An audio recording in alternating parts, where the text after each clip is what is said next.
സ്നേഹ മൊള്ളേനാൻ കൂടി അവിടെ നിന്നും ചേരുന്നുണ്ട്. സ്നേഹ, നേരത്തെ തന്നെ ഈ കാര്യങ്ങൾ അമ്മയെപ്പറ്റി പറയുമ്പോൾ നമ്മളൊക്കെ വിതുമ്പിപ്പോയതാണ്. പക്ഷേ അതിനേക്കാളേറെയാണ് ഈ വീട്ടിൽ കാണാനാവുന്ന കാഴ്ച. താങ്ങാൻ കഴിയുന്നില്ല, അമ്മയില്ലാതെ എനിക്കൊന്നിനും പറ്റില്ല എന്ന മകൻ അലറിക്കരഞ്ഞുകൊണ്ട് പറയുമ്പോൾ അത് ഹൃദയമുള്ള മനുഷ്യർക്ക് കണ്ടു നിൽക്കാൻ കഴിയുന്നതല്ല സ്നേഹ.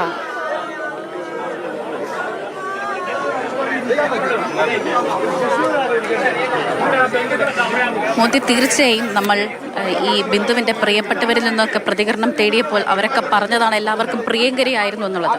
ബിന്ദു എത്രമാത്രം ഈ നാടിന് പ്രിയങ്കരിയായിരുന്നു എന്നുള്ളത് മറ്റുള്ളവരുടെ പ്രതികരണത്തിൽ നിന്നാണ് നമുക്ക് മനസ്സിലായത്. പക്ഷേ ഇപ്പോഴിതാ ബിന്ദുവിൻ്റെ ഭൗതിക ശരീരം ഇവിടെ പൊതുദർശനത്തിന് എത്തിച്ചപ്പോൾ ആളുകളുടെ ആ തേങ്ങൽ ആർക്കും കണ്ടു നിൽക്കാൻ പോലും പറ്റുന്നില്ല. ഒരവസ്ഥ നമ്മൾ കാണുന്നതാണ്. അണിയാത്ത ഒരു കണ്ണുകൾ പോലും ഇവിടെ ഇല്ല എന്നുള്ളതാണ്. അപ്പോൾ നമുക്ക് മനസ്സിലാകാനായിട്ട് സാധിക്കും ഇവർ പറഞ്ഞതെല്ലാം സത്യമായിരുന്നു എന്ന്.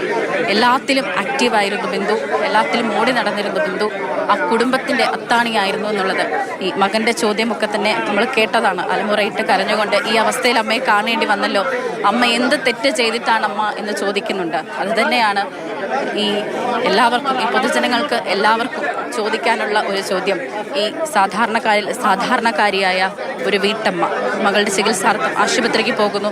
അതിനുശേഷം ഈ ഒരു ചേതനയറ്റ ശരീരമായി തന്നെ തൻ്റെ നാട്ടിലേക്ക്, തൻ്റെ വീട്ടിലേക്ക് തിരിച്ചു വരുന്ന ഒരു കാഴ്ച. ഇവർ എന്ത് തെറ്റാണ് ചെയ്തത് എന്ന് തന്നെയാണ് എല്ലാവർക്കും ചോദിക്കാനായിട്ടുള്ളത്. ഏറെ പ്രതീക്ഷകൾ ബാക്കിയാക്കിയാണ് ബിന്ദു യാത്രയായിരിക്കുന്നത്.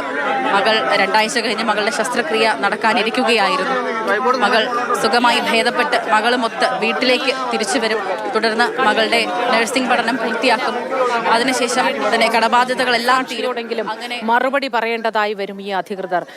ഈ അനാസ്ഥയിൽ ഉൾപ്പെട്ടിട്ടുള്ള ഏതൊരാൾക്കും, അത് ഉദ്യോഗസ്ഥ തലത്തിലാണെങ്കിൽ അങ്ങനെ മറ്റ് ഏതെങ്കിലും സംവിധാനത്തിന്റെ അധികാരികൾ, അത് ആരോഗ്യമന്ത്രി തുടങ്ങി എല്ലാ മനുഷ്യരും ഈ അനാസ്ഥയിൽ ഉൾപ്പെട്ടിട്ടുണ്ട്, നേരിട്ടോ അല്ലാതെയോ ഉൾപ്പെട്ടിട്ടുണ്ട് എങ്കിൽ ഓരോരുത്തരും അവനവന്റെ മനസാക്ഷിയുടെ കോടതിയിൽ മറുപടി പറയേണ്ടതായി തന്നെ വരാം.